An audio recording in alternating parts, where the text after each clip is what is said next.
Assalamualaikum warahmatullahi wabarakatuh. Alhamdulillahilladzi hadana linahtadiya laula an hadanallah. Asyhadu an la ilaha illallah wa asyhadu anna Muhammadan abduhu wa rasuluhu alladzi la nabiyya ba'da amma ba'd. Alhamdulillah, segala puji bagi Allah yang telah memberikan kesehatan, kesempatan, serta kelapangan waktu sehingga saya dapat menyelesaikan tugas desain pembelajaran akidah akhlak yang telah diberikan oleh dosen kami, yaitu Buya Suhardi. Kemudian salawat dan salam kepada Nabi Muhammad SAW. Semoga kita mendapatkan syafaat di hari kemudian kelak. Amin amin ya rabbal alamin. Baik, langsung saja di sini saya akan memaparkan tugas desain pembelajaran akidah akhlak yang telah saya buat sebelumnya.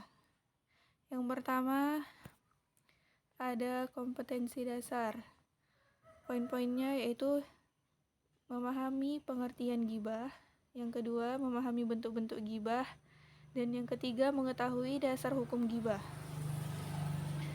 Kemudian indikator pencapaian akhlak tercela ghibah. Tujuan pembelajaran: setelah melaksanakan proses mengamati, menanyakan, menalar, dan mencoba mengkomunikasikan, diharapkan siswa dapat mengetahui pengertian ghibah, bentuk-bentuk ghibah, dan dasar hukum ghibah.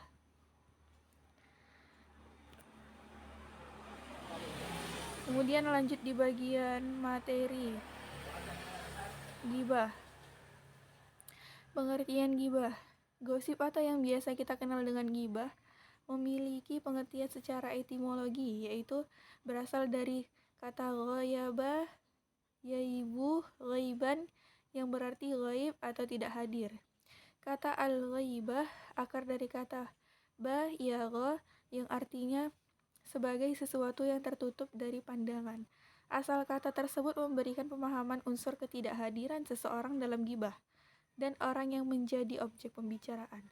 Kata ghibah dalam bahasa Indonesia mengandung arti umpatan yang diartikan sebagai perkataan yang memburuk-burukkan atau menjelek-jelekkan orang lain.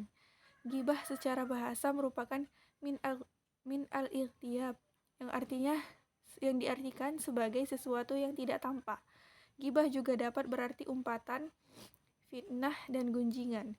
Ghibah juga dalam bahasa Indonesia berarti perkataan yang memburuk-burukkan orang lain.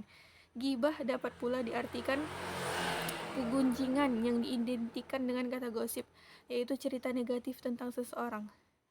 Dengan demikian, dapat dipahami ghibah mempunyai arti kurang lebih sama dengan kata umpatan, penggunjingan, dan juga rumpi. Materi yang kedua yaitu bentuk-bentuk ghibah. Ghibah itu ada 4 bentuk. Yang pertama, dalam bentuknya sebagai kekufuran. Adapun ghibah dalam bentuk kekufuran yaitu apabila ia berbuat ghibah pada seorang muslim atau yang tidak berhak untuk digibah, maka kemudian dikatakan kepadanya, jangan bergibah. Padahal dalam hatinya ia tahu bahwa ia sedang menggibah, maka dia telah mengharamkan apa yang Allah haramkan, sedang barang siapa yang menghalalkan apa yang telah Allah haramkan menjadikan pelakunya kafir.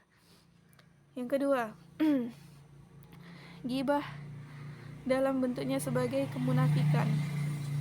Adapun dalam bentuknya sebagai kemunafikan yaitu ketika ia berbuat ghibah untuk orang tertentu tanpa menyebut nama orang tersebut, tapi hal itu disebutkannya pada orang-orang yang mengenal dan mengetahui orang yang disebutnya tersebut, sehingga akan benar-benar tahu siapa yang dimaksudkannya tersebut adalah si fulan. Maka dia telah menggunjingnya, namun dia menganggap dia terbebas dari itu, karena maka justru di sini kemunafikan tersebut.